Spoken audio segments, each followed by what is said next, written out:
ASN pharmacy college ఎప్పుడు establish చేశారు?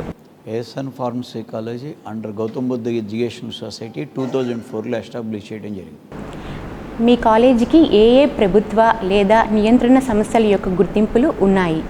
మా కళాశాలకు ఆంధ్రప్రదేశ్ రాష్ట్ర ప్రభుత్వం మరియు ఆచార్య నాగార్జున విశ్వవిద్యాలయము, All India Council for Technical Education and Pharmacy council of India యొక్క అనుమతులు. బీఫార్మసీ, ఫార్మ్డీ ఈ ఫార్మసీ ఫీల్డ్లోకి దేంట్లోకైనా సరే రావాలి అంటే ఏ ఎంట్రన్స్ ఎగ్జామ్స్ రాసి ఉండాలి? బీఫార్మసీ కోర్స్కి అలాగే ఫార్మాడీ కోర్స్కి జాయిన్ అవ్వాలి అంటే ఆంధ్రప్రదేశ్ రాష్ట్ర ప్రభుత్వం ఎంసెట్ ఎగ్జామ్ అని ఎంట్రన్స్ ఎగ్జామ్ పెడతాం జరుగుతుంది. దాని ద్వారా ప్రవేశం అర్హత ఉంటుంది. ఈ ఫార్మసీ కోర్సులోకి రావాలంటే ఓన్లీ బీఫార్మసీ విద్యార్థులు బైపీసీ విద్యార్థులు ఒక్కళ్ళే రావాలా? ఎంపీసీ విద్యార్థులు కూడా రావచ్చా? బైపీసీ అలాగే ఎంపీసీ విద్యార్థులకి ఇద్దరికీ కూడా ఈ యొక్క ఫార్మసీ కోర్సులో జాయిన్ అవ్వడానికి అర్హత ఉంది. బీఫార్మసీ కోర్స్ ఎన్ని సంవత్సరాలు ఉంటుంది సార్? ఫార్మడీ కోర్స్ ఎన్ని సంవత్సరాలు ఉంటుంది అనేది మీరు వివరిస్తారా కొంచెం? బీఫార్మసీ కోర్సు 4 సంవత్సరాలు, ఫార్మాడీ ప్రోగ్రామ్ అనేది 6 సంవత్సరాల కోర్సు ఉంది. సార్, బీఫార్మసీ తర్వాత బీఫార్మసీ కోర్సు పూర్తి చేసిన తర్వాత ఉద్యోగ అవకాశాలు ఏమిటి? బీఫార్మసీ కంప్లీట్ చేసిన తర్వాత ఫార్మాస్యూటికల్ ఇండస్ట్రీలో క్వాలిటీ కంట్రోల్లో కానీ, ప్రొడక్షన్లో కానీ, క్వాలిటీ అనాలిసిస్లో కానీ, రీసెర్చ్ ల్యాబ్లో కానీ వాటిల్లో కూడా అవకాశాలు ఉంటాయి. అలాగే హాస్పిటల్లో కూడా అవుట్ పేషెంట్ డిస్పెన్సింగ్, ఇన్పేషెంట్ డిస్పెన్సింగ్లో కూడా యాజ్ ఏ ఫార్మసిస్ట్గా కూడా అర్హతలు ఉంటాయి.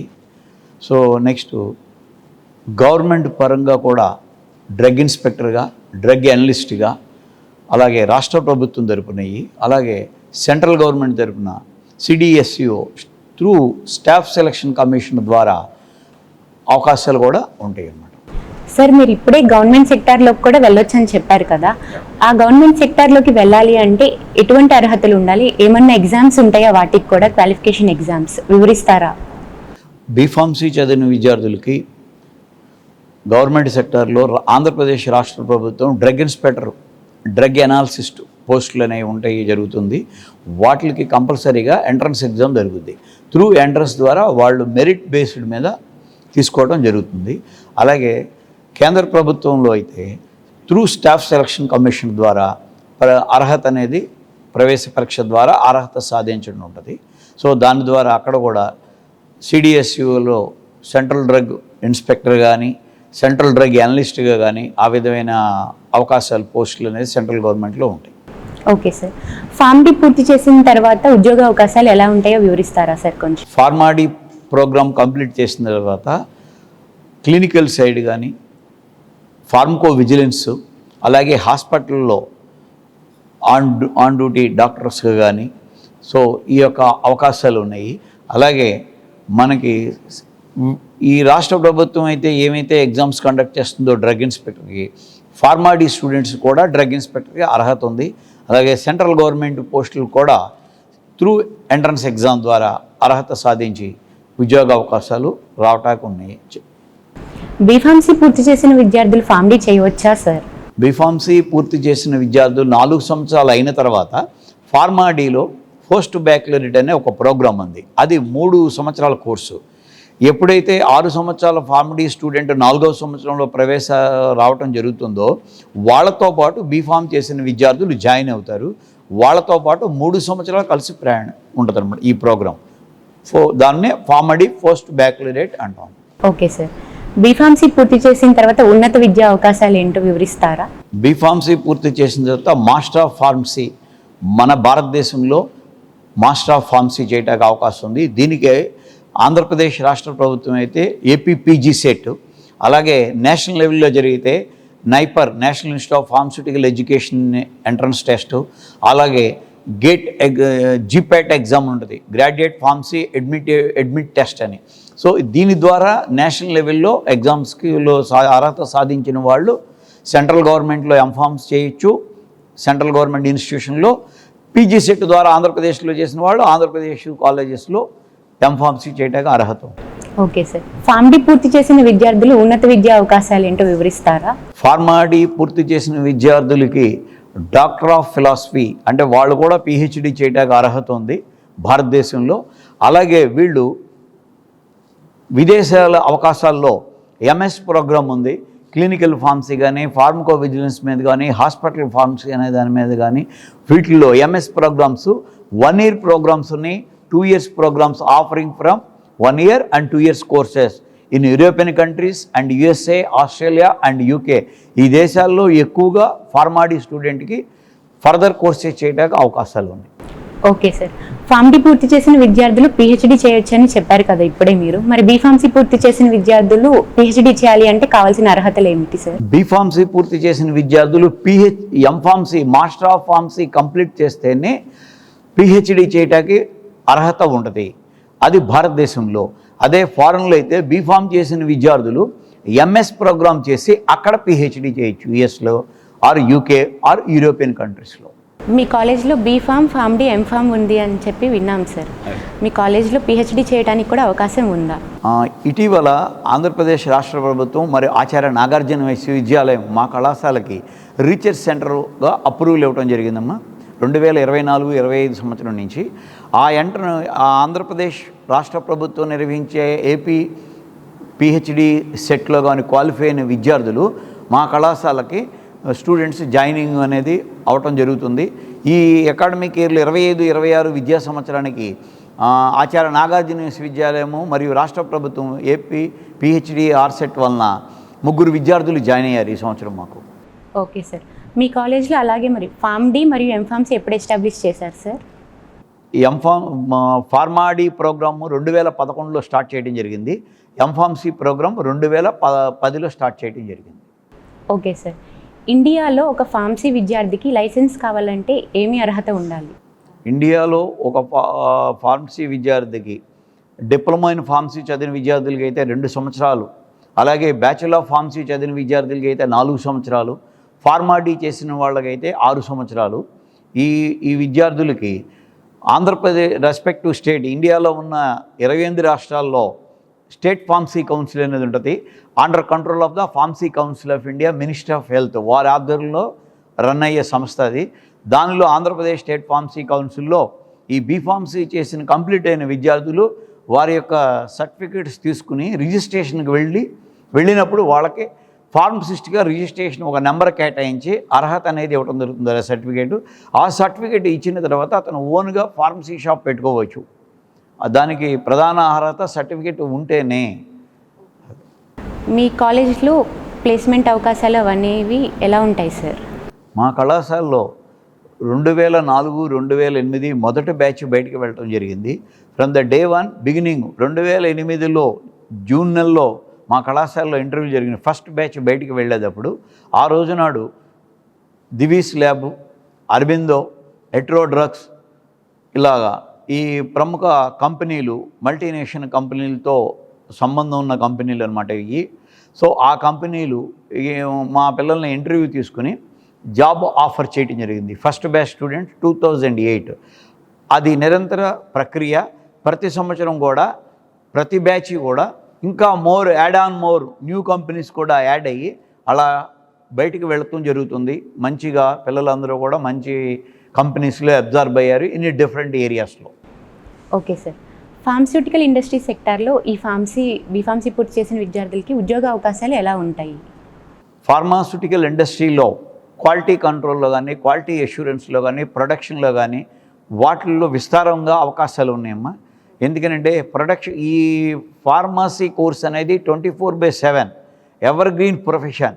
భారతదేశం కాదు, ప్రపంచంలో ఫార్మసీ లేనిదే ప్రపంచం లేదు. ప్రజలతో అనుసంధానమైన ప్రోగ్రాం ఇది. సో తప్పనిసరిగా అవకాశాలు అనేది ఉంటుంది. నిరంతర పర్యవేక్షణలో, నిరంతర రీసెర్చ్లో కొత్త డ్రగ్స్ వస్తున్నంతకాలం ఈ ప్రోగ్రాము, ఈ యొక్క ఇండస్ట్రీస్ డెవలప్మెంటు, స్టూడెంట్ యొక్క అవసరం అనేది ఎక్కువగా ఉంటుంది. ఓకే సార్, అకాడమిక్ సిలబస్ అనేది ఈ ఫార్మసీ పరంగా ఎన్ని ఇయర్స్కి ఒకసారి చేంజ్ అవుతూ ఉంటుంది సార్? ఫార్మసీ సిలబస్ అనేది pharmacy council of India New Delhi మా హెడ్ క్వార్టర్ ఆఫీసు, అక్కడ ఎవ్రీ 10 ఇయర్స్కి సిలబస్ అనేది మార్పులు చేయటం జరుగుతుంది. 2016-17లో వచ్చింది కొత్త సిలబస్సు. ఇప్పుడు 2026-27లో Viksit Bharat, Viksit pharmacy 2047 and NEP national education policy 2020 అనే స్లోగన్ కింద our beloved prime minister of India Narendra Modi గారి ఆధ్వర్యంలో ఈ యొక్క ఎన్ఈపి కొత్త సిలబస్లో 26-27లో pharmacy council of India new syllabus ఈ సంవత్సరం ఏప్రిల్ 17వ తారీఖు నాడు న్యూఢిల్లీలో లాంచింగ్ చేయడం జరిగింది. ఈ సిలబస్ కమిటీలో నేను ఒక సభ్యుడిని. ఆ లాంచింగ్ రోజు నాడు నేను న్యూఢిల్లీలో మా పీసీఏ ప్రెసిడెంట్ గారు వైస్ ప్రెసిడెంట్ గారి యొక్క సమక్షంలో అక్కడ లాంచింగ్లో నేను కూడా పాల్గొన్నాను. ఇది గజెట్ నోటిఫికేషన్ అయి కొత్త సిలబస్ రావటం జరిగింది. ఈ సిలబస్లో కొత్తగా 2047 వికసిత్ భారత్ వికసిత్ ఫార్మసీ అనే స్లోగన్ కింద కొత్త టెక్నాలజీ న్యూ టెక్నాలజీ అని అడాప్ట్ చేయాలనే ఉద్దేశంతో ఆర్టిఫిషియల్ ఇంటెలిజెన్స్ అనే ప్రోగ్రామ్ని ఫార్మసీ కోర్స్కి అడాప్ట్ చేయడం జరిగింది. కొత్త సిలబస్లో అది ప్రధానంగా ధ్యేయంగా ఈ సిలబస్ కమిటీ నిర్ణయం తీసుకుని ఈ సంవత్సరం నుంచి ఆ సిలబస్ని ఇంప్లిమెంట్ చేస్తున్నాం. Along with our subjects pharmacy along with in the technology orientation కూడా అడాప్ట్ చేస్తే అంటే కమింగ్ జనరేషన్ చేంజెస్, ఆ జనరేషన్ తగ్గ సిలబస్ మనం ఇవ్వాలి, కొత్త టెక్నాలజీ తెలుసుకోవాలి, ప్రపంచ స్థాయిలో మన భారతీయ విద్యార్థులు కూడా పోటీ ప్రపంచంలో ముందుండాలనే కాన్సెప్ట్తో మేము సిలబస్లో చేంజెస్ అనేది చేయడం జరిగింది. దానికి తగ్గ ఓరియంటేషన్ క్లాసులు కానీ దానికి తగ్గట్టుగా ఫ్యాకల్టీని ఎఫ్డిపి ఫ్యాకల్టీ డెవలప్మెంట్ ప్రోగ్రామ్స్ పరంగా వాళ్ళని ముందుకు తీసుకెళ్తాం న్యూ సిలబస్తో. ఎంఫార్మసీలో ఎన్ని బ్రాంచ్లు ఉంటే అది ఎన్ని సంవత్సరాల కోర్సు సార్? ఎంఫార్మసీలో 12 బ్రాంచెస్ ఉన్నాయమ్మా. డిఫరెంట్ బ్రాంచెస్ సుటిక్స్, chemistry, analysis, quality control, pharmacy practice, industrial pharmacy, regulatory affairs, pharmacognosy and phytochemistry. Okay sir. ఇలాగా వేరువేరుగా బ్రాంచెస్ ఉంటుంది జరిగింది. Okay sir. సార్ ఇండియా మొత్తంలో అండ్ ఆంధ్ర మొత్తంలో ఎన్ని ఫార్మసీ కాలేజెస్ ఉన్నాయో తెలుసుకోవచ్చా సార్? ఇండియా మొత్తంలో 8,468 ఫార్మసీ కాలేజీలు ఉన్నాయి. ఆంధ్రప్రదేశ్లో 168 ఫార్మసీ కాలేజీలు ఉన్నాయి. Okay sir. సార్ మీ కాలేజ్ ఎస్టాబ్లిష్ చేసి 20+ ఇయర్స్ అవుతుంది కదా, ఈ పాస్ అవుట్ అయిన బ్యాచెస్ అన్నీ మంచి పొజిషన్స్లో ఉండుంటారు కదా, ఆ పొజిషన్స్ ఏంటి కొంచెం తెలియజేయగలుగుతారా?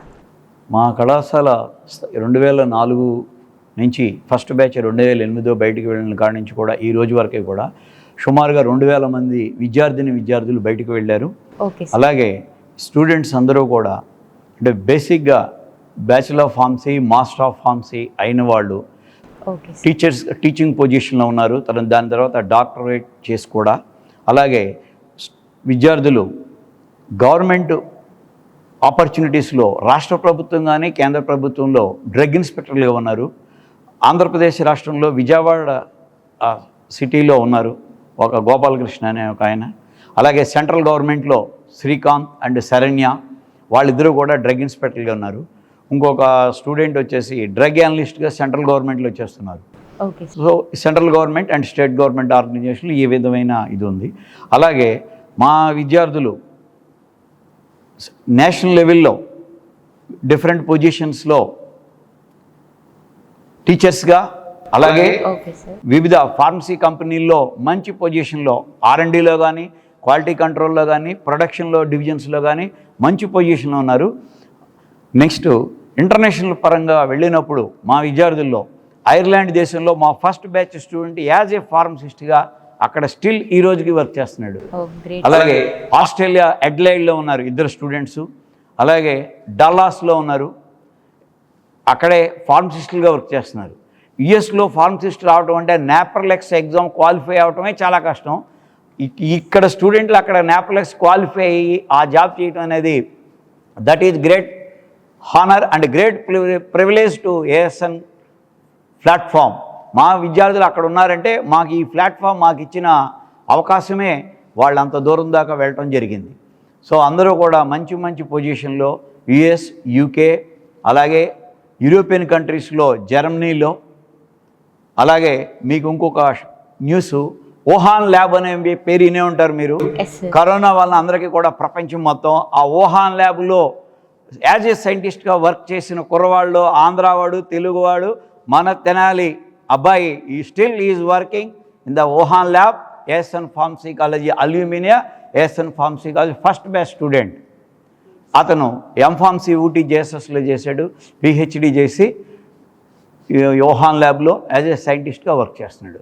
సో మా విద్యార్థులు ఫార్మస్యూటికల్ ఇండస్ట్రీలో టీచర్స్గా, అలాగే ఇంటర్నేషనల్ లెవెల్లో యాజ్ ఏ ఫార్మసిస్ట్గా and studying in the MS programmes and research పరంగా ఇలాగా మా అల్యూమినియం మొత్తం 2000 మంది విద్యార్థులు అక్రాస్ ద గ్లోబ్లో ఉన్నారు.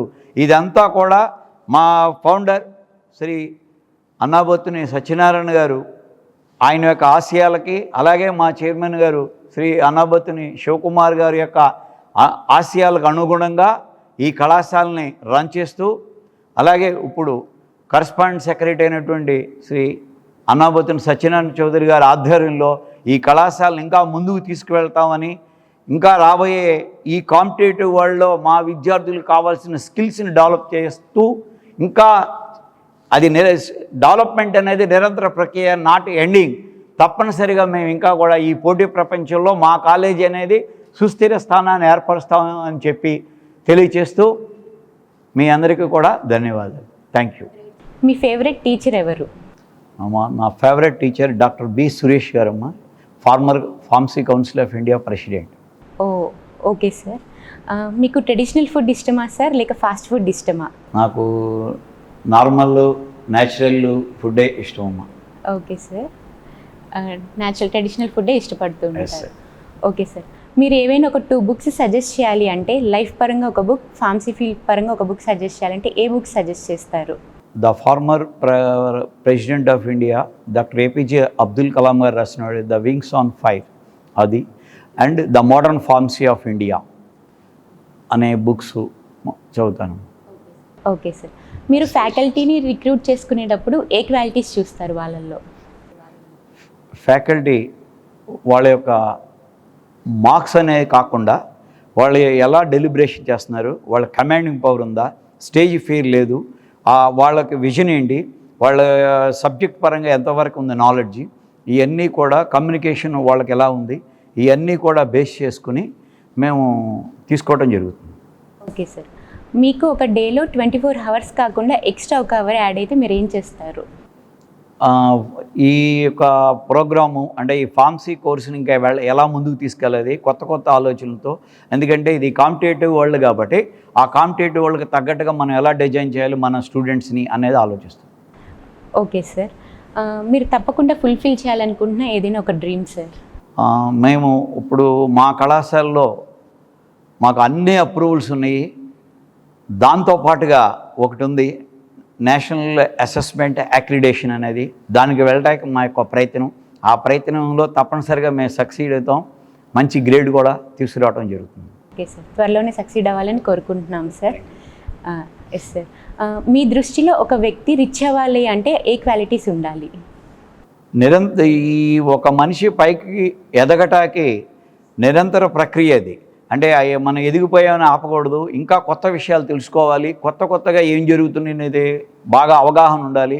ఆ కొత్త దాని మీద తెలుసుకునే దానిలోనే ఇంకా ముందుకు వెళ్ళడానికి అవకాశాలు ఎక్కువ ఉంటాయి. మీ కాలేజ్ కరెస్పాండెంట్ గురించి మీ అభిప్రాయం మీ మాటల్లో? నాకు ఈ అవకాశం ఇచ్చిన కరెస్పాండెంట్ గారు శ్రీ శివకుమార్ గారు, నేను 2005 అక్టోబర్ 26వ తారీఖు నాడు ఈ కళాశాలలో ప్రిన్సిపల్గా జాయిన్ అవ్వడం జరిగింది. దగ్గరగా 20 సంవత్సరాలు పూర్తయిపోయి 21వ సంవత్సరంలో అడుగుపెట్టాను. నేను చిన్న వయసులో నేను కరెస్పాండ్ అయ్యాను మాస్టారు. నేను పెద్ద వాళ్ళతో, అంటే నా చాలా సీనియర్లతో నేను ప్రిన్సిపల్గా వర్క్ చేశాను. సో నేను చాలా తెలుసుకున్నాను, మీకు కూడా కొన్ని చెప్పాలి అని చెప్పి నాకు చాలా చక్కగా ఒక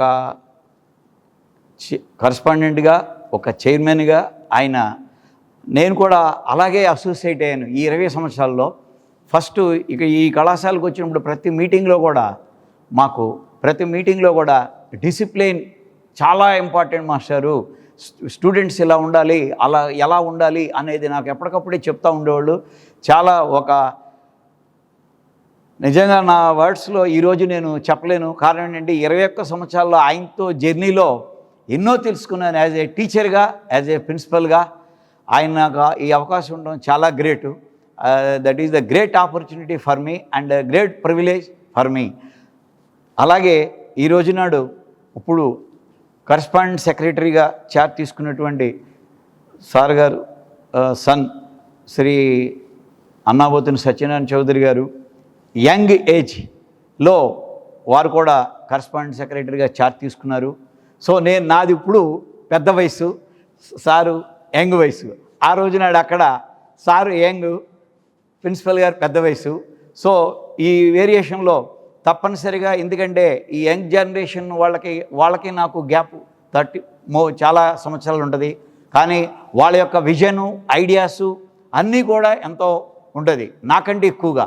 ఎందుకంటే ఇది మారుతున్న ప్రపంచంలో ఆ పోటీతత్వ ప్రపంచానికి దగ్గరగా వెళ్ళడానికి ఆయనకి టెక్నాలజీ పరంగా బాగా అనుభవం ఉంది, నేను టీచింగ్ పరంగా ఉంది.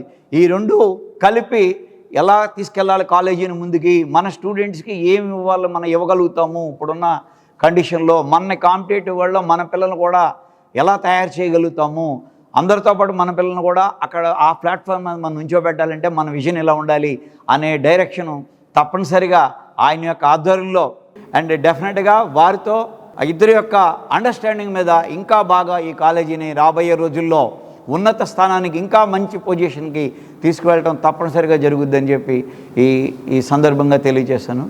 Thank you. మీ వాల్యుబుల్ టైంని మా ఎస్ ఛానల్ గెస్ట్ అవర్కి అందించినందుకు thank you so much sir. మీ అనుభవాలను, మీ స్టూడెంట్స్ గురించి మొత్తం మీరు మా ప్రేక్షకులతో పంచుకున్నందుకు thank you so much. Next week ఇంకో గెస్ట్ అవర్లో మళ్ళీ కలుద్దాం.